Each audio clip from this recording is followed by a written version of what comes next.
என்ன நடந்தாலும் சரி, இந்த எலெக்ஷன் முடிஞ்சு அடுத்த 6 மாதங்களுக்குள் இருக்கக்கூடிய எல்லா கூட்டணியும் அப்படியே தொடராதுன்னு நான் உறுதியா நம்புறேன். There will be alliance. என்ன முடிவு வந்தாலும் அலையன்சஸ் உடைவது உறுதி. அந்த கேம் சேஞ்சர் விஜய் தானா? மேபி ஃபைனல் அவுட்கம் வரட்டும். ஆப்வியஸா விஜயை நோக்கி போறாங்க. அதாவது இந்த எலெக்ஷன்ல 2 பெஞ்ச்மார்க், அதுல எய்தர் அது உடையும் இல்லை ஈக்குவல் ஆகும் நான் நம்புறேன். 1, 1977க்கு பிறகு அல்லது திமுக அதிமுக தோன்றிய பிறகு திமுக அதிமுக இல்லாத ஒரு புது கட்சி தன்னுடைய முதல் தேர்தலில் கூட்டணி இல்லாமல் நின்று வாங்கிய அதிகபட்ச வாக்கு சதவீதத்தை விஜய் தாண்டுவார். ப்ராப்ளி விஜயகாந்த் அவர்கள் ஃபர்ஸ்ட் எலெக்ஷனில் வாங்கினதாக தான் இருக்கும். அதை விஜய் ஆப்வியஸாக பிரேக் பண்ணுவார்னு நான் நம்புகிறேன். விஜய்க்கு வரக்கூடிய வாக்குகள் அதை கிராஸ் பண்ணிடும், பைபாஸ் பண்ணிடும் நான் நம்புகிறேன். இரண்டாவது, முதல் இடத்துக்கான வெற்றி அப்படிங்கிறது 40ஓ 37ஓ 38ஓ இல்லாமல் அது குறைஞ்சி கீழே வருவதற்கான வாய்ப்பு இருக்குது.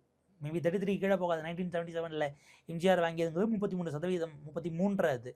ஸோ அந்த மாதிரியான ஒரு இடத்துல போய், அதாவது இப்போ திமுக அதிமுக 2 பேர்லேருந்து விஜய் ஓட்டு எடுத்தாலும் இப்போ அந்த கூட்டணியை அரித்மெட்டிக்காக ஒரு 1.5% டிஃப்ரென்ஸ் இருக்கு இல்லையா?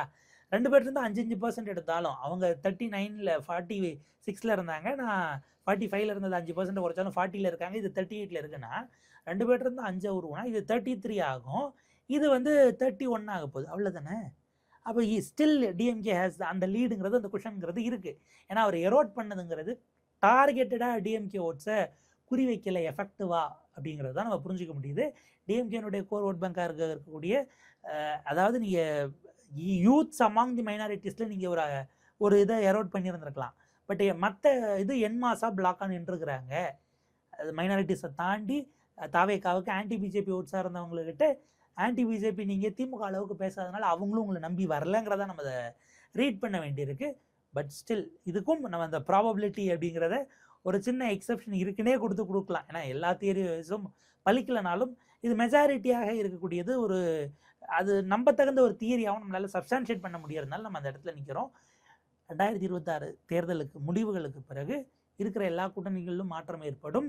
சில கட்சிகளுடைய தலைமை பொறுப்பின் மீதான கேள்விகள் எழலாம், சில கட்சிகள் பிளவுபடலாம், புதிய கட்சிகள் உருவாகலாம். என்டையர் விஷயமும் கம்ப்ளீட்டாக ரீசெட் ஆகும்.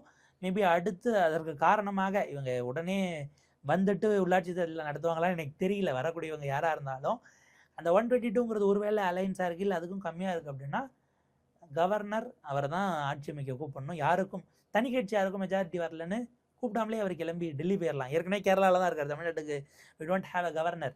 அந்த கவர்னர் கார்டை எடுக்கிறது நிலைமையை தமிழ்நாடு மக்கள் ஏற்படுத்துவார்களா, இல்லை சிங்கிள் பார்ட்டியாக மெஜாரிட்டியை தாண்டி டிஎம்கே கொடுப்பாங்களாங்கிறது ஓட்டு பெட்டியை திறக்கும்போது தான் தெரியும்.